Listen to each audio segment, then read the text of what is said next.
नमस्कार विद्यार्थियों, वंदे वाणी हिंदी साहित्य चैनल में आप सभी का स्वागत है। हमारे टॉपिक चल रहा था विकारी शब्द, जिसमें हमने संज्ञा और सर्वनाम को पढ़ लिया था और क्रिया जो है विकारी शब्द हमारे टॉपिक चल रहा था, जिसमें हमने क्रिया को 3 भागों में विभाजित किया। पहला था हमारे जो कर्म के आधार पर क्रिया का वर्गीकरण, दूसरा था प्रयोग या संरचना के आधार पर क्रिया का वर्गीकरण, और उन दोनों को हमने पढ़ लिया था। आज जो तीसरा वर्गीकरण किया गया है काल के आधार पर क्रिया का वर्गीकरण या भेद, उसके बारे में हम आज पढ़ेंगे।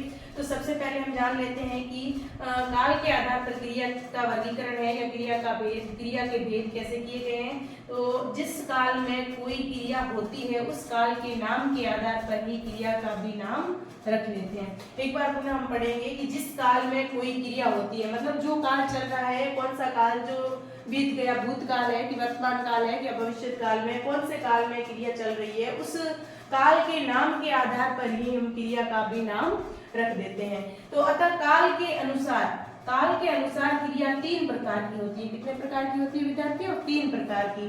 काल के आधार पर या काल के अनुसार क्रिया को हमने 3 भागों में विभाजित किया है।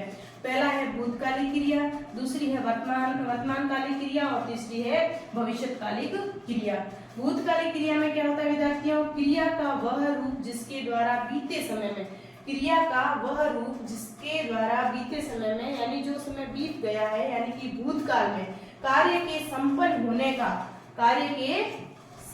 होने का बोध होता है, उसे हम भूतकालिक क्रिया कहते हैं या वह क्रिया भूतकालिक क्रिया कहलाती है। यानी क्रिया का वह रूप जिसके द्वारा बीते समय में, मतलब जो बीत गया है समय, उसमें क्या है कि कार्य संपन्न होने का हमें बोध होता है, उस क्रिया को हम भूतकालिक क्रिया कहते हैं या वह क्रिया भूतकालिक क्रिया कहलाती है। जैसे उदाहरण से हम देखते हैं, कविता गई, मतलब कविता चली गई, मतलब वो घर गई है, कहीं गई है, बाजार गई है, कहीं भी गई है, तो हमें ये मतलब इससे हम ये अनुमान लगाते हैं कि कविता अभी यहाँ पे नहीं है, वो चली गई है।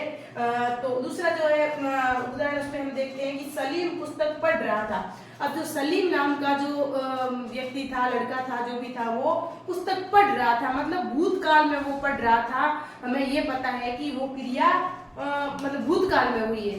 तो इस क्रिया को हम क्या करते हैं कि इसको हम भूतकालिक क्रिया कहते हैं, क्योंकि जिसके द्वारा बीते समय में भूतकाल में कार्य संपन्न होने का बोध होता है। यहाँ पे भी हमें सलीम पुस्तक पढ़ रहा था, हमें भूतकाल में कार्य संपन्न होने का जो है बोध कराता है, भूतकाल में कार्य संपन्न होने का जो बोध होता है, इसलिए इसे भूतकालिक क्रिया कहते हैं। अब दूसरी है वर्तमानकालिक क्रिया।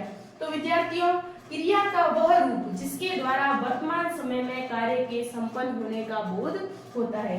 क्रिया का वह रूप जिसके द्वारा वर्तमान समय में, कौन से समय में? वर्तमान समय में जो भी चल रहा है उसमें कार्य संपन्न होने का बोध होता है, तो वह क्रिया कौन सी क्रिया कहलाती है? तो वो क्रिया वर्तमानकालिक क्रिया कहलाती है। जैसे कमला गाना गाती है, तो यहाँ पे कमला गाना गाती है, मतलब वो अभी गा रही है, मतलब क्रिया हो रही है, वर्तमान काल में चल रही है क्रिया। विमला खाना बना रही है, मतलब विमला अभी भी खाना बना रही है, मतलब वो वर्तमान काल की क्रिया। हमें पता यूं चल रहा है कि विमला जो है खाना अभी बना रही है, क्योंकि यहाँ पे बना रही है आया है, और इधर जो भूतकालिक क्रिया हुई थी उसमें पढ़ रहा था। जब था आया तो हमें पता चला कि ये क्रिया तो पहले भूतकाल में हो चुकी, और ये कमला गाना गाती है और विमला खाना बना रही है। इससे हमें ये ज्ञात होता है कि जो ये क्रिया है ये वर्तमान में चल रही है। अब तीसरा जो है भविष्यकालिक क्रिया। भविष्यकालिक क्रिया क्या होती है विद्यार्थियों? क्रिया का वह रूप जिसके द्वारा आने वाले समय में, क्रिया का वह रूप जिसके द्वारा आने वाले समय में कार्य के संपन्न होने का बोध होता है। मतलब जो समय अभी आने वाला है उस समय में जो कार्य हमारा संपन्न होगा, उस समय में कार्य संपन्न होने का बोध करवाती है, वह क्रिया क्या कहलाती है? वह क्रिया भविष्यकालिक क्रिया कहलाती है। जैसे नीलम कल जयपुर जाएगी। अब देखो, नीलम अभी गई नहीं है, न ही वो क्रिया हो चुकी है और न ही क्रिया चल रही है। क्रिया कब होगी? वो भविष्य में होगी, यानी कि नीलम को जयपुर जाना कब होगा? कल होगा, मतलब वो आने वाले कल में जयपुर जाएगी। इसका मतलब वो भविष्य में जयपुर जाने की योजना बना रही है।